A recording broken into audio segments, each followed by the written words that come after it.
Lo que tendría que decir es que este asunto del calentamiento global y del cambio climático global que se ha discutido desde hace mucho tiempo, pareciera que ya hay una coincidencia en el mundo de la ciencia y de la academia en el sentido de que efectivamente hay un cambio en el clima global. O sea que ya no, pareciera que ya sobre eso hay una coincidencia porque son muchos los hechos incontrovertibles que indican que allí hay un fenómeno que está ya caminando. Fenómeno que está pues fuertemente vinculado, o tiene como una de sus causas fundamentales la actividad de los seres humanos sobre la naturaleza, la actividad de la especie durante mucho tiempo actuando sobre la naturaleza y particularmente actuando como hemos actuado, no sé, en los últimos 200 años, particularmente desde el inicio de la revolución industrial y la llegada del mundo a la economía capitalista. Esto generando pues gases de efecto invernadero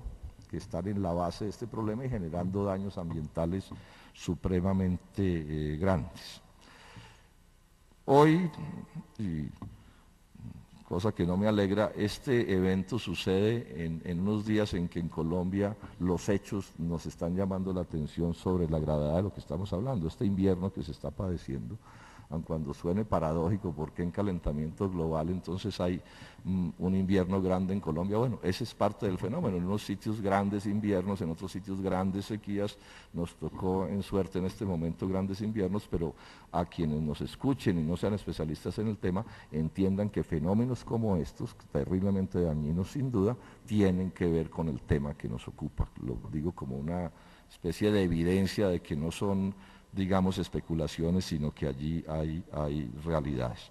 Ahora, las amenazas pues son inmensas, este problema de las sequías, problemas de inundaciones y de inviernos muy fuertes, riesgos grandes o riesgos no, realidades de incendios forestales muy difíciles de controlar, daños en las cosechas que amenazan pues la propia seguridad alimentaria global, más y mayores huracanes. Estoy señalando cosas que están sucediendo y que pueden y que van a suceder seguramente agravadas en la medida en que este problema no pueda controlarse. Hay riesgos muy grandes de aumentos del nivel de las aguas del mar con relación a los continentes que podrían inundar o que inundarán áreas urbanas densamente pobladas que pueden producir catástrofes supremamente complicadas, daños en los bosques y en las selvas, nuevas plagas que hoy se localizan en ciertos nichos ecológicos, pero que pueden cambiar y avasallar otras áreas de la geografía y causar nuevos daños. O sea que estamos hablando de un problema. Yo no quiero detenerme en detalle, ya los especialistas dirán más cosas, sí, pero lo que llama la atención es que son hechos de extrema gravedad y que quienes nos escuchan tendrán que entender que estamos hablando de un problema supremamente complicado que amenaza en materia muy grave la propia presencia pues, de la especie sobre el globo terrestre.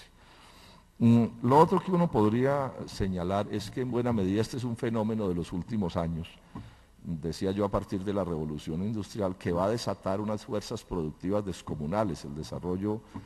científico y tecnológico de los últimos 2 siglos ha generado, le ha permitido a los seres humanos manejar una fuerza productiva descomunal, capaz de afectaciones al medio ambiente y a la naturaleza que antes no podíamos ni siquiera imaginarnos. Para dar un ejemplo a la mano, uno ve estos proyectos de la minería de cielo abierto y realmente queda uno es algo así como anonadado de ver el poder de la tecnología que allí se está desarrollando en lo que tiene que ver con tecnologías, con maquinarias, y así podríamos poner otros muchos ejemplos que afectan, por supuesto, el medio ambiente, los procesos, por ejemplo, de deforestación, es decir, la cantidad de selvas y bosques derribados en los últimos años es de unas cantidades capaces de afectar el clima sobre todo el globo terrestre. Luego, digamos que, y esto quiero enfatizarlo, en buena medida en la base de todo este asunto está el desarrollo científico y tecnológico, que es una cosa que además es de la naturaleza de los seres humanos, hacer esfuerzos por transformar la naturaleza, se supone en beneficio de la humanidad, utilizando instrumentos y utilizando herramientas. Pero siendo eso cierto, también es cierta otra cosa que voy a afirmar. En últimas, no es en sí mismo un problema del desarrollo de las fuerzas productivas y de la ciencia y la tecnología, sino de un determinado uso que se le ha dado a esa ciencia y a esa tecnología, una determinada manera de usarla, porque los instrumentos finalmente, muy en términos generales o cuando pueda haber casos particulares donde pueda discutirse, digamos, actúan es de acuerdo al uso que los seres humanos le damos a esos instrumentos y a esas herramientas y a esas tecnologías. Y afortunadamente, digamos, puede uno decir también que la solución a estos problemas, o el enfrentar este problema del calentamiento global de la mejor manera, en parte es un problema que nos podemos plantear porque también ya tenemos conocimientos científicos y tecnológicos que nos permiten abordarlo. O sea, en el propio causante del problema pueden encontrarse parte de la solución del problema del que estamos hablando. Entonces, al punto al que quiero llegar, con este par de breves comentarios anteriores que espero no me resulten muy esquemáticos, es que más que un problema que aquí ante lo que estamos es ante un problema del modelo económico y social, de una determinada manera como los seres humanos decidimos o decidieron antes que nosotros relacionarse con la naturaleza, incluso un poco a partir de ideas que vienen de muy atrás, de intentar pensar o de señalar o actuar en la práctica como si los seres humanos no fuéramos parte de la naturaleza y pudiéramos hacer con el resto de la naturaleza cualquier cosa y que eso no iba a terminar afectándonos a nosotros mismos, con un poco de una idea que fue común en mucho tiempo de que la naturaleza era infinita y que cualquier cosa podría hacerse sin que nada pasara. Entonces quiero expresar que el punto central del asunto, el tema fundamental que hay que abordar no es tanto el tema de la ciencia, la tecnología, etcétera, sino el tema de qué tipo de estructura económica y social tenemos que sea capaz de abordar estos problemas en beneficio de la humanidad y no en beneficio de unas cuantas personas o sociedades o grupos que han venido aprovechándose de ese desarrollo en su propio beneficio, a riesgo, y no solo a riesgo, sino ante la realidad de hacerle daños inmensos a todo el resto del género humano, hasta el punto de estar contribuyendo o generando un problema del calibre del que estamos hablando. Entonces estamos hablando de un modelo económico que habla de la codicia, que yo diría que pone la codicia al mando, ¿no? Como factor central de todas las decisiones y como manera supuesta de resolver todos los problemas que padecemos. Un consumismo en no pocos casos no voy a decir irracional, porque tiene una racionalidad, pero que a ratos pareciera irracional, ¿no? En centrar cualquier posibilidad de progreso en una especie de actitud enfermiza frente al poseer más que al ser, ¿no? Que por supuesto nos empuja a la utilización de los recursos de la naturaleza en un grado de estrés, de presión, agravada por el aumento de la población que nos crea pues inmensas dificultades. Y en esto hay que decir con franqueza que juega un papel bien negativo, digamos, las formas que ha venido asumiendo el capitalismo en los últimos años, estas que hemos llamado del libre comercio, del neoliberalismo, que más que nunca, incluso de una manera brutalmente cínica y descarada, pone la ganancia al mando, la codicia al mando, casi que como única cosa que supuestamente debe movilizar al ser humano y hacerlo actuar en sociedad con todos los inmensos riesgos de los que estamos hablando. Ahora, dentro de esto también es bueno señalar una cosa, es que aun cuando el problema es un problema global, el aporte al daño global no es igual. O sea, Colombia contribuye, Bolivia contribuye, todos los países de la tierra contribuimos, pero la causa fundamental del problema tiene que ver con potencias como Estados Unidos, que precisamente, y otras potencias, que precisamente por tener desarrollos productivos mucho más fuertes que los nuestros, niveles de consumo bastante superiores, son capaces de hacer daño y efectivamente lo hacen en proporciones bastante más grandes. Esto es importante señalarlo porque tampoco podemos aceptar que se reparta a prorrata, ¿sí? Las causas del problema y mucho menos las soluciones, porque en las soluciones, por supuesto, los aportes tendrán que ser diferenciados en la medida en que las situaciones son distintas. Y como parte de este problema, yo diría que hay que señalar también un hecho que debe ser debatido con todo rigor, ¿no? En este problema han jugado un papel muy positivo y muy importante todos aquellos que desde hace muchos años convirtieron las banderas de la defensa del medio ambiente en banderas de sus vidas y que durante mucho tiempo fueron vistos incluso como unas especies de anacoretas que andaban diciendo cosas que como que no tenían nada que ver con la realidad, eran como los locos de los países. Bueno, homenaje en el día de hoy a esas personas porque fueron capaces de ver primero que otros las cosas que podrían terminar sucediendo y cómo sin duda han jugado un papel bien clave en esto. Pero también hay que decir una cosa, estos causantes de estos problemas juegan todas las cartas y ha aparecido también, hay que decirlo con franqueza, un ambientalismo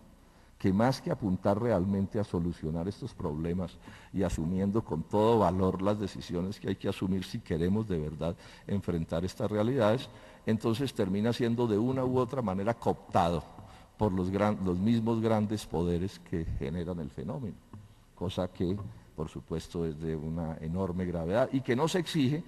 hacer un debate franco y abierto. Yo pienso que en este tema, como en todos los temas de la vida, de la economía, de la política, de las relaciones sociales, si algo debe abanderar el mejor de los ambientalismos es el debate franco y directo y claro y decirle a las cosas por su nombre y llamar al pan pan y al vino vino. Y que sea en el debate donde, bueno, termine, digamos, demostrándose quién tiene la razón y quién no la tiene y en eso al final terminamos ganando todos. Dentro de esto hay que señalar que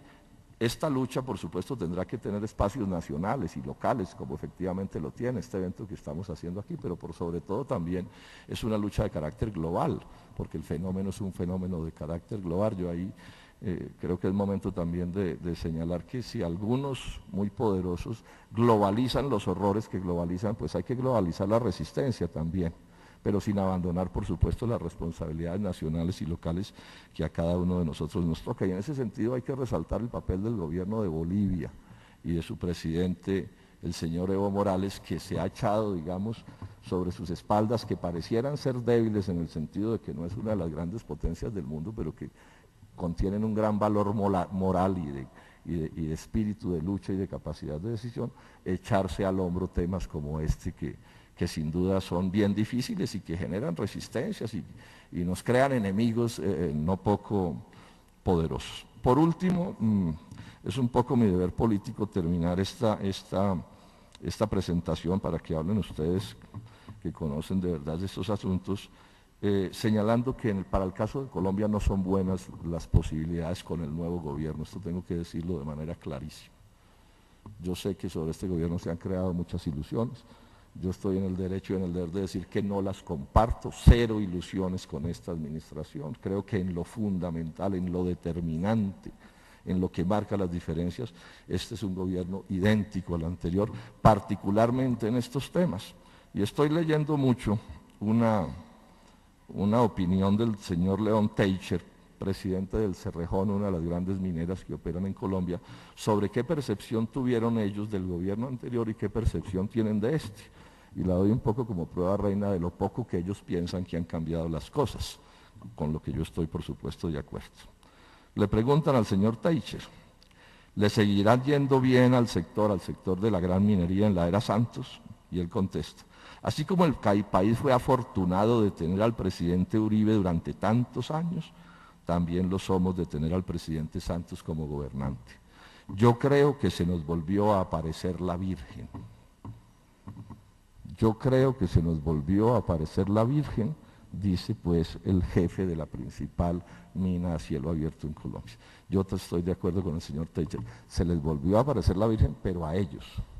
no a Colombia y mucho menos a quienes tenemos preocupaciones por estas cosas del medio ambiente. Y en este sentido hay que decir